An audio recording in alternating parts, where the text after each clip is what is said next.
Siap-siap, karena kita bakal bongkar rahasia para raksasa ekonomi dunia. Kalian pernah mikir nggak guys, gimana caranya sebuah negara bisa jadi superpower tanpa harus nembakin satu peluru pun? Jawabannya ada di ekonomi mereka. Negara dengan ekonomi terkuat itu kayak sutradara di panggung dunia guys. Mereka yang bisa nentuin harga minyak, hari ini naik besok turun, itu semua ada yang ngatur. Mereka bisa bikin pasar saham di seluruh dunia gonjang-ganjing cuma dengan satu kebijakan. Bahkan yang lebih gila lagi, mereka bisa menjatuhkan pemerintahan di negara lain cuma dengan sanksi ekonomi. Nggak perlu tank, nggak perlu jet tempur, cukup dengan blokir akses keuangan mereka, langsung kelar. Itulah kekuatan ekonomi yang sesungguhnya, senjata paling senyap tapi paling mematikan. Di episode spesial kali ini, kita akan melakukan perjalanan keliling dunia. Tapi bukan buat liburan guys. Kita bakal masuk ke markas besar para raksasa ekonomi. Kita akan bedah satu persatu. Negara mana aja sih yang paling kaya di planet ini? Gimana caranya mereka bisa bangun kekayaan segitu gedenya? Apa resep rahasia mereka? Apakah karena sumber daya alamnya yang melimpah? Atau karena teknologinya yang super canggih? Atau mungkin karena rakyatnya yang super kerja keras? Kita akan kupas tuntas semua strategi mereka. Dari yang paling kelihatan sampai yang paling tersembunyi. Ini bakal jadi perjalanan yang membuka mata banget guys. Tapi guys, setiap ada puncak pasti ada jurang. Setiap ada kekuatan pasti ada kelemahan. Di balik semua kemegahan dan kekayaan itu, para raksasa ini juga punya titik rapuh. Mereka punya potensi untuk runtuh guys. Entah itu karena utang yang menumpuk, masalah di dalam negeri, atau karena persaingan yang makin ketat. Nggak ada yang abadi di dunia ini. Termasuk dominasi ekonomi. Jadi selain ngebahas kehebatan mereka, kita juga bakal intip apa aja sih potensi keruntuhan mereka. Siapa tahu, raksasa yang hari ini berjaya, besok bisa tumbang.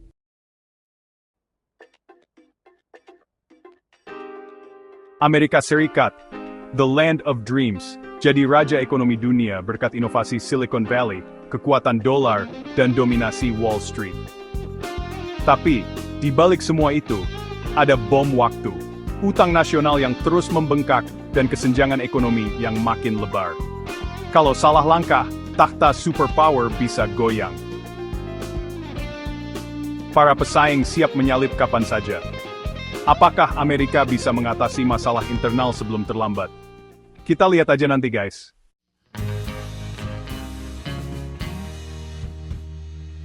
Oke guys.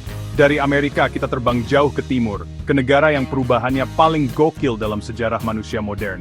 Siapa lagi kalau bukan Cina? Negara tirai bambu ini ceritanya luar biasa banget. Dulu Cina itu identik sama negara miskin, tertutup, isinya orang naik sepeda. Tapi lihat sekarang, dalam waktu kurang dari 50 tahun, mereka berubah jadi raksasa ekonomi nomor 2 di dunia. Transformasi ini dimulai sekitar akhir tahun 1970-an. Ketika pemimpin mereka, Deng Xiaoping, membuka pintu ekonomi Cina ke dunia luar. Tidak peduli kucingnya hitam atau putih, yang penting bisa menangkap tikus, gitu katanya. Artinya nggak peduli ideologinya apa, yang penting rakyatnya bisa sejahtera. Dari situlah keajaiban dimulai guys. China membuka diri untuk investasi asing. Mereka belajar teknologi dari negara-negara maju, dan mereka punya aset yang nggak ternilai harganya. Ratusan juta tenaga kerja yang super rajin dan murah. Mereka pun mengubah negara mereka, jadi apa yang kita kenal sekarang sebagai pabrik dunia. Coba deh kalian cek barang-barang di sekitar kalian. Dari baju yang kalian pakai, mainan, sampai alat elektronik, kemungkinan besar ada tulisan Made in China-nya. Mereka bisa memproduksi apa aja dalam jumlah massal dengan harga yang sangat murah. Dan ini bikin produk mereka membanjiri pasar di seluruh dunia. Ini langkah pertama mereka untuk membangun kekayaan yang luar biasa besar. Tapi, Cina nggak mau selamanya jadi tukang jahit dunia guys. Mereka punya ambisi yang jauh lebih besar. Setelah berhasil membangun kekuatan manufaktur, mereka mulai fokus membangun infrastruktur yang bikin seluruh dunia melongo. Mereka bangun ribuan kilometer jalan tol, pelabuhan-pelabuhan terbesar di dunia, bandara-bandara super modern, dan yang paling gokil, jaringan kereta cepat terpanjang di dunia. Bayangin, di saat negara lain masih mikir-mikir, mereka udah bisa nyambungin kota-kota besar mereka yang jaraknya ribuan kilometer cuma dalam hitungan jam. Infrastruktur canggih ini jadi tulang punggung yang memperlancar aliran barang dan manusia, bikin ekonomi mereka lari makin kencang. Kekuatan manufaktur dan infrastruktur ini jadi pondasi yang super kokoh buat ekonomi Cina. Mereka nggak cuma bisa bikin barang murah, tapi sekarang mereka juga udah mulai bikin barang-barang canggih, dari smartphone, mobil listrik, sampai panel surya. Mereka bergerak dari made in China menjadi created in China.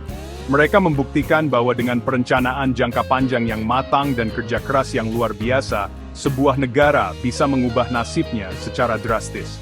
Perjalanan dari negara sepeda menjadi negara kereta cepat ini adalah salah satu kisah kebangkitan ekonomi paling inspiratif, sekaligus paling mengerikan bagi para pesaingnya. Gokil! Setelah jadi kaya di dalam negeri, Cina mulai mikir, gimana caranya biar pengaruh kita makin besar di seluruh dunia. Nah, lahirlah sebuah proyek ambisius yang skalanya gila-gilaan, namanya Belt and Road Initiative atau BRI. Gampangnya, ini adalah jalur sutra versi modern, guys. Cina ngasih pinjaman duit triliunan dolar ke negara di Asia, Afrika, sampai Eropa buat bangun infrastruktur kayak pelabuhan, jalan raya, dan rel kereta. Tujuannya apa? Tentu saja untuk memperlancar jalur perdagangan barang-barang Cina ke seluruh dunia, sekaligus memperluas pengaruh politik dan ekonomi mereka. Ini adalah strategi geopolitik yang sangat cerdas. Lewat BRI, Cina seolah-olah jadi sinterklas yang baik hati bagi negara-negara berkembang. Tapi, banyak juga yang kritik kalau ini adalah jebakan utang. Negara yang gak bisa bayar utangnya, akhirnya terpaksa harus menyerahkan aset strategis mereka, kayak pelabuhan, ke Cina. Jadi, sambil membangun jalan dan jembatan di negara lain, Cina juga pelan-pelan menancapkan benderanya di seluruh penjuru dunia. Ekspansi global ini menunjukkan betapa besar ambisi Cina untuk menjadi pemimpin dunia yang baru, menggantikan dominasi Amerika Serikat. Mereka nggak cuma mau jadi pabrik dunia, tapi mereka mau jadi bankir dan insinyur dunia. Tapi guys, sama seperti Amerika, Cina juga punya masalah internal yang bisa jadi bom waktu. Salah satu yang paling serius adalah masalah demografi. Dulu, Cina punya kebijakan satu anak yang sangat ketat selama puluhan tahun untuk mengendalikan populasi. Kebijakan ini memang berhasil, tapi sekarang mereka harus menanggung akibatnya. Populasi mereka menua dengan sangat cepat, sementara angka kelahiran sangat rendah. Artinya di masa depan, jumlah orang tua yang harus ditanggung bakal jauh lebih banyak daripada jumlah anak muda yang produktif. Ini bisa bikin beban ekonomi negara jadi berat banget. Selain bom waktu demografi, Cina juga menghadapi potensi krisis internal lainnya. Ada masalah gelembung properti yang bisa pecah kapan saja, utang pemerintah daerah yang sangat besar, dan juga kontrol pemerintah yang sangat ketat terhadap ekonomi dan masyarakatnya. Semua ini bisa jadi sumber ketidakstabilan. Jadi walaupun dari luar Cina kelihatan sangat kuat dan terus berekspansi, di dalam negerinya sendiri ada retakan-retakan yang cukup serius. Pertarungan mereka untuk jadi nomor satu di dunia ini masih panjang dan penuh tantangan. Pertanyaannya, apakah mesin pabrik dunia ini bisa terus melaju kencang, atau justru akan kehabisan bensin di tengah jalan? Kita tunggu saja kelanjutannya, guys. Jepang, negara yang kalem tapi mematikan, kayak samurai, tenang, tapi teknologinya tajam banget. Dari mobil, konsol game, sampai robot canggih, Jepang selalu di depan soal inovasi. Mereka work hard in silence, let success be your noise. Perusahaan kayak Toyota, Sony, Honda, Panasonic udah jadi bagian hidup kita. Jepang buktiin, kekuatan sejati datang dari inovasi, bukan militer. Walau tantangan besar, semangat dan disiplin mereka bikin optimis. Dari Asia, kita terbang ke Eropa, ke negara yang jadi mesin ekonomi benua biru, Jerman. Made in Germany itu jaminan kualitas, dari mobil mewah, mesin industri, sampai alat teknik yang awet. Jerman rajanya manufaktur dan presisi, didukung sistem pendidikan vokasi yang canggih. Produk mereka laku keras di seluruh dunia, bikin ekonomi Jerman kuat. Tapi, tantangan besar menanti, transisi energi, krisis tenaga kerja dan integrasi imigran. Kita menuju ke India. Negara dengan populasi terbesar di dunia ini bukan lagi cuma soal film Bollywood atau Taj Mahal, guys. Sekarang, India adalah tentang kekuatan ekonomi masa depan yang sedang meledak. Salah satu aset terbesar mereka yang gak dimiliki banyak negara lain adalah bonus demografi. Apa itu? Artinya, sebagian besar populasi mereka itu anak-anak muda, guys. Usia produktif yang siap kerja, siap berinovasi, dan siap jadi konsumen. Ini adalah bahan bakar roket untuk pertumbuhan ekonomi. Bayangin aja guys, ada ratusan juta anak muda yang penuh energi dan ambisi.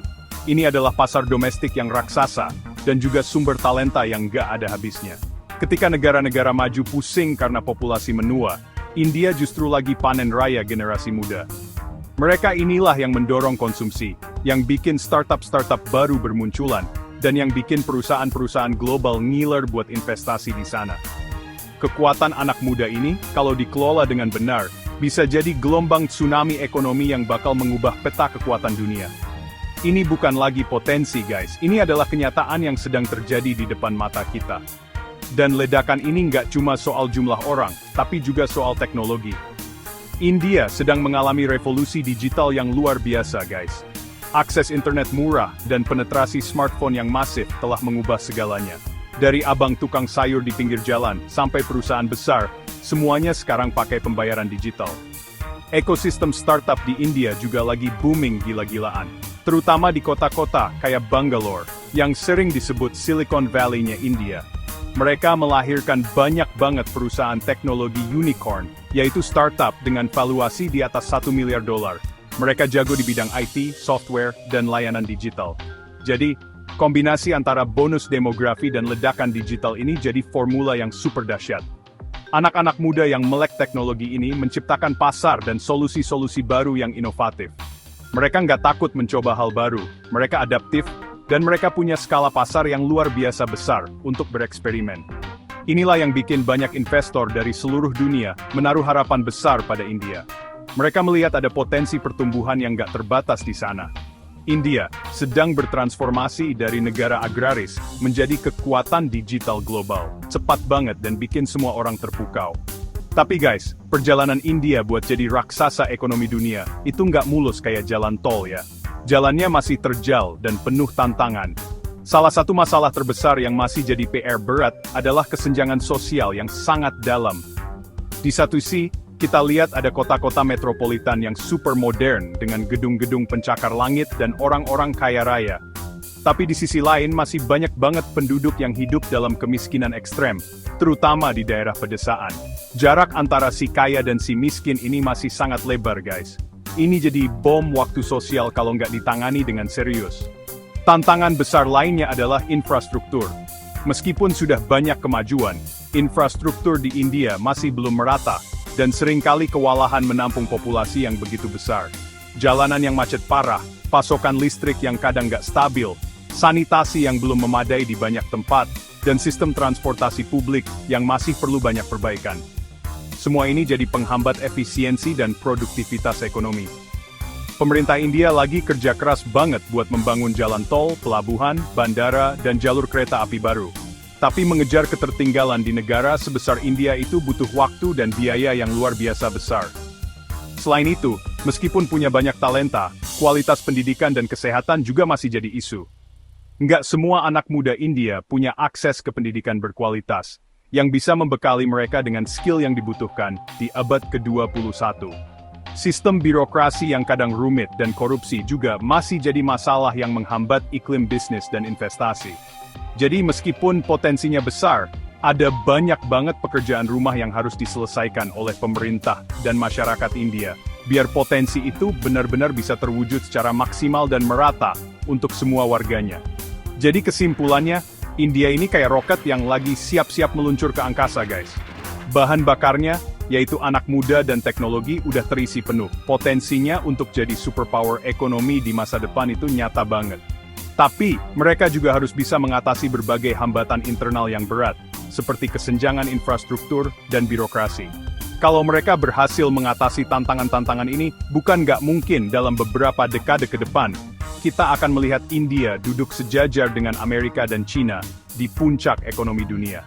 Perjalanannya bakal seru banget buat kita ikuti.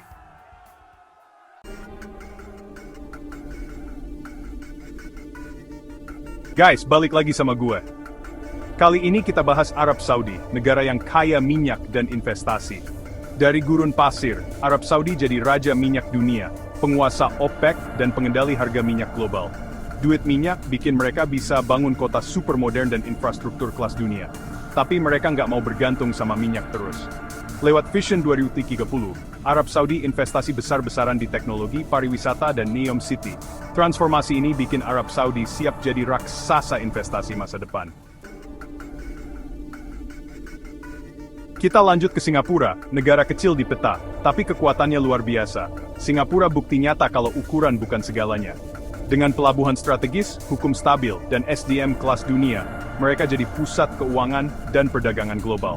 Investasi terbesar mereka, manusia, pendidikan dan inovasi jadi kunci. Singapura terus berinovasi, membangun ekosistem teknologi dan startup. Negara kecil, dampak besar. Guys, kita bakal ngintip Swiss, Norwegia dan Qatar, negara kecil dengan kekayaan super. Swiss jago di perbankan rahasia dan stabilitas. Norwegia kaya dari minyak tapi investasinya buat masa depan. Qatar maksimalkan gas dan bangun kota modern. Ketiganya bukti, negara kecil bisa punya standar hidup dewa lewat strategi cerdas, bukan cuma ukuran. Kita udah keliling dunia, dari superpower Amerika Serikat, mesin pabrik Cina, sampai negara-negara kecil tapi super kaya seperti Singapura dan Swiss. Dari semua ini, ada satu pelajaran penting yang bisa kita ambil. Di abad ke-21 ini, kekuatan sebuah negara itu bukan lagi cuma diukur dari seberapa banyak tank atau pesawat tempur yang mereka punya. Kekuatan global yang sesungguhnya sekarang ini jauh lebih kompleks dan lebih canggih dari itu. Ini adalah permainan tentang siapa yang menciptakan teknologi yang kita pakai setiap hari. Coba pikirin deh guys, siapa yang bikin smartphone di tangan kalian? Siapa yang punya platform media sosial tempat kalian nonton video ini? Siapa yang mengontrol sistem operasi di laptop kalian? Jawabannya mengarah ke segelintir negara raksasa teknologi. Mereka bukan cuma jualan produk, tetapi mereka membentuk cara kita berkomunikasi, bekerja, dan bahkan berpikir. Kekuatan global juga tentang siapa yang mengontrol mata uang yang jadi acuan dunia. Dolar Amerika misalnya, kekuatannya bukan cuma di lembaran kertasnya, tapi karena hampir semua transaksi penting di dunia, dari minyak sampai komoditas, dihargai dalam dolar. Ini memberikan pengaruh ekonomi yang luar biasa besar. Dan yang gak kalah penting, kekuatan global adalah tentang siapa yang menanamkan pengaruh ekonominya ke seluruh penjuru dunia. Lewat investasi, pinjaman, dan proyek-proyek infrastruktur raksasa, negara-negara ini bisa mengikat negara lain ke dalam orbit ekonomi mereka. Mereka membangun jaringan ketergantungan yang membuat suara mereka lebih didengar di panggung dunia. Jadi para raksasa ekonomi yang kita bahas ini bukan cuma sekadar negara yang punya banyak duit, mereka lebih dari itu. Mereka adalah arsitek dari sistem ekonomi global saat ini. Mereka adalah pihak yang mengatur tempo, yang menentukan arah, dan yang paling penting, yang membuat aturan mainnya. Jadi kesimpulannya jelas banget guys. Dalam permainan catur ekonomi global yang super kompleks ini, menjadi kaya, itu bukan cuma soal bertahan hidup atau hidup mewah. Menjadi kaya berarti memiliki kekuatan untuk mempengaruhi nasib jutaan, bahkan miliaran orang di seluruh dunia. Mereka bukan hanya pemain di atas papan catur, mereka adalah tangan-tangan yang menggerakkan bidak-bidaknya.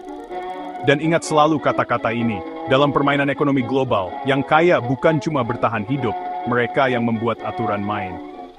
Terima kasih udah nonton sampai habis, jangan lupa subscribe, like, comment, and share. Sampai jumpa di video selanjutnya.